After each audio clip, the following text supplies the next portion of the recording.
Okay, hello everyone. Hope you all had a lovely break. So today we're going to be having a look at geometry. Okay, so we're moving on to a whole new chapter.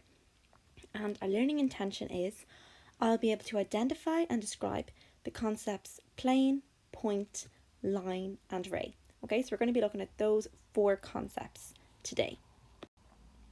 Okay, before we start, we're just going to have a little look into the background of geometry. So what is geometry? Okay, so geometry investigates the properties of shapes, okay? Properties of shapes. So it's basically all about shapes. And this includes lines, angles, 2D and 3D shapes, okay? So your lines, angles, 2D shapes. So for example, your square, your circle, rectangle, 3D shapes, should I say, such as your cuboid, your cube, your sphere, and so on. So geometry comes from the Latin word geometria, and it means earth measure, okay? So we can basically say that geometry is about measuring various shapes that are on the earth, okay? And architects, engineers, and designers of computer games all need to use geometry for their works. They all need to have a really good understanding of geometry, and many other jobs and professions as well would need geometry, but those three in particular would really need to have a good understanding of geometry as they'd need it for their work. Okay, so the first concept we're going to meet today is a plane, okay? So this isn't like an airplane in an airport, okay? It's a different type of plane. So as we can see here, a plane is a flat two-dimensional surface, okay? So it's a 2D surface, not 3D. And two-dimensional means that it has length and width, but it has no thickness, okay? So it just has a length and a width. A plane stretches on to infinity. Okay, so it goes on forever. Okay, so as we can see in this picture here, this is an example of a plane, and these arrows here are showing that it goes on forever. Okay, it stretches infinitely out. And as we said, it has a length and it has a width, but it has no thickness. Okay, so if you were to think of an example of a plane in real life, it's actually very difficult to come up with one. You could imagine a football pitch will be similar to a plane. If that football pitch expanded and went on forever, and imagine that there was literally no thickness to that football pitch, the grass was literally had no thickness to it at all, and that could be an example of a plane. Same thing with a tennis court, any kind of court like that, even a piece of paper, the thinnest piece of paper that has absolutely no thickness, because it has a length and a width, and if that expanded and went on forever in all directions, that would be also an example of a plane. So finally it says there, points and lines can be drawn on a plane, okay? So plane is basically the basis for everything else that we're going to look at in geometry, okay? So we start off with a plane and then a lot of things go on this plane. Okay, so now we're going to have a look at a point, okay? So these points occur on planes. And as it says here, a point is a location or position on a plane. It has no dimensions, okay? It's just a little tiny dot, okay? No length, no width, no thickness, just a tiny little dot. And as it says there, it's denoted by a capital letter and a dot. So as we have here, we have a little blue dot and it says A. And then up here, we have this red dot. We can call that B. And I can make another point here. Say that's C. Another point here. So that's D, E, and I can continue adding as many points as I want to because there can be an infinite amount of points on a plane, okay? So points, they're basically just a little location or position on a plane denoted by a capital letter, okay? So any letter at all, can be Z, Y, X, doesn't matter what the letter is, and a little dot, okay? And there's no dimensions in that dot, okay? Just a tiny little dot. Okay, so now we have our plane and we have our point. Okay, so the next thing we're going to meet is a line. So we all know technically what a line is. You know, you might stand in a line to go and do your shopping and pennies, and you might have to stand in a line for assembly. Okay, so we know what a line is. As it says here, a line is a straight, infinitely thin, one-dimensional figure that continues forever in both directions.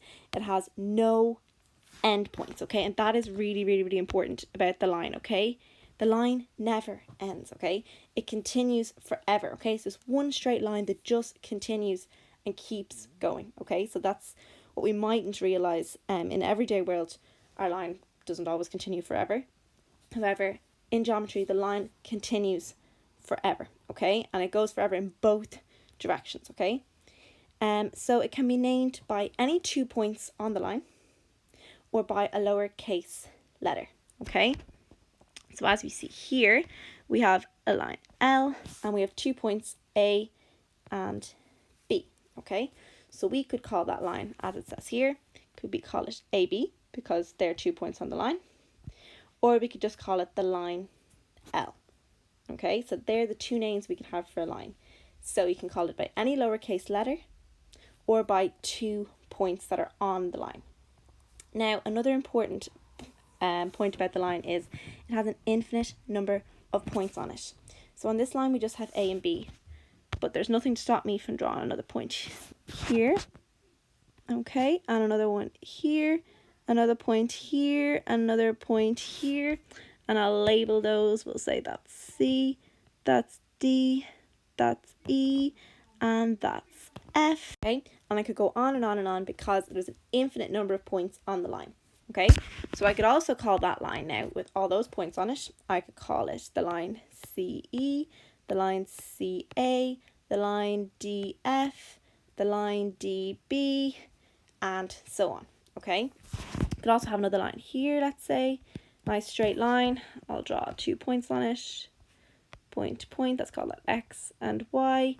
And I could say that that line is going to be called K, okay? So I can also call my line by a lowercase letter, okay? So again, a little recap on the line. Straight line that goes infinitely in both directions, can have an infinite number of points on it, and we can either call the line by a lowercase letter or it can also be named by any 2 points on the line, okay? And we can also note here that the line is also the shortest distance between 2 points, okay? So if you were to have a look here at X and Y, okay, that straight line there is the shortest distance between X and Y. Like let's say I had a curve like this and that was going between X and Y, okay?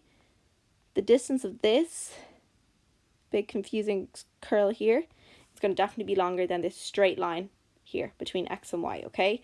So we know the line is also the shortest distance between 2 points. Okay, then finally for today, we're going to have a look at a ray. Okay, so the ray is similar to a line, but it's a little bit different.